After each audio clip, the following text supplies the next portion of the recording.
All right, here's how you get rid of golfer's elbow. So a lot of lifters, you're doing heavy weighted chin-ups, heavy pull-ups, you're getting really strong, you're doing heavy bicep curls, and you're texting and typing all day, you're gonna get golfer's elbow. It's pretty much inevitable. Now, this stuff really hit me when I was 24, 25, and I was doing a lot of video shoots and straining myself and typing all day, and I was doing like a dragon flag, and I tweaked my elbow. And it took me a long time to really figure out what worked, to find a good physical therapist, but I actually found some amazing stuff you can do on your own to get rid of golfer's elbows. So the first thing you wanna do is, if you're getting a lot of elbow tendonitis, you wanna stop doing stuff that really aggravates it. So if you find that doing a lot of heavy weighted chin-ups really aggravates your golfer's elbow, take a break from that. Instead, focus on maybe some machine rows or sternum pull-ups. Go a bit lighter. You don't have to go insanely heavy on weighted chin-ups all year round. In fact, once you get up to like 100 pounds for 6 to 8 reps, you have all the lats you really need, you know?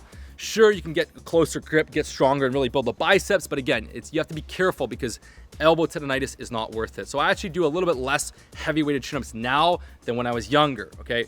So secondly, once you swap out a couple movements that hurt you, you wanna do a few things to actually improve your golfer's elbow and actually make your body more injury-proof from golfer's elbow. So, you know, based on the research, it's good to have flexibility. If you stretch out your elbows a couple times a day, it does help. If you're tight and you can't fully lock out your arm, you're gonna be more prone to injury than if your elbows extend fully and you can stretch yourself out well. So stretching out your elbow is really, really good, but that's like a small improvement, okay? It's a very small improvement. I actually find two of the best things to do is, one, you wanna get more blood flow into the area to help improve it and reduce the injury and the pain and the inflammation. So I actually learned this one from Martin Burkhan. He actually posted this. It's actually very, very good, okay? And it's really good for getting rid of golfer's elbow. So what you do is you get a dumbbell in your hand, you rest your arm on a bench, and you let your hand extend and you slowly go down. You kind of find that point where you find your sort of your weak point, where you kind of feel like that's where the injury is, and you just hold it there a little bit, come all the way down,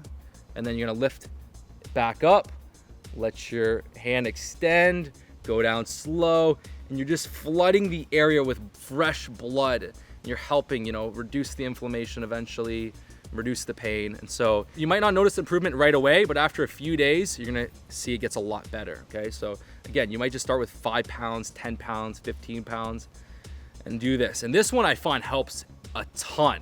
So I recommend doing this twice a week after your workout is insanely, insanely valuable. You wanna do both sides. Even if you just have an injury on one side, I always recommend doing both sides.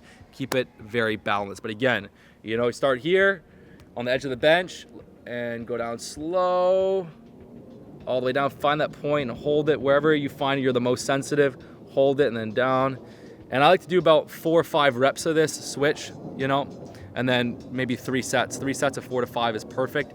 Now next, the stronger your forearms are, the harder it is to have elbow tendonitis. So one of the things you can do to protect yourself from elbow tendonitis is get your forearms very strong, and that's simple. All you have to do is a few sets of wrist curls and reverse wrist curls. So you might do 3 sets of 10 to 15 wrist curls, 3 sets of 10 to 15 reverse wrist curls on a bench. And so at first, if you have a lot of golfer's elbow, you can do this routine twice a week, Monday and Friday after your workout.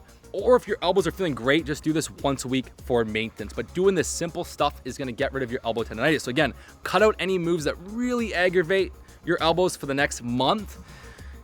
Work on that little bit of flexibility in the elbows and the bicep, okay? Get some fresh blood flow into it, and then strengthen your forearms with wrist curls and reverse wrist curls, and you're gonna find that your elbows are completely injury-free and they're injury-proof. They can handle more intense work, they can handle more weighted chin-ups, they can handle more repetitions. So I wish I learned this 5 years ago. It would have saved me a ton of fucking anguish and stress, fucking having tons of pain, not being able to do certain lifts. Okay, super helpful. Give it a shot.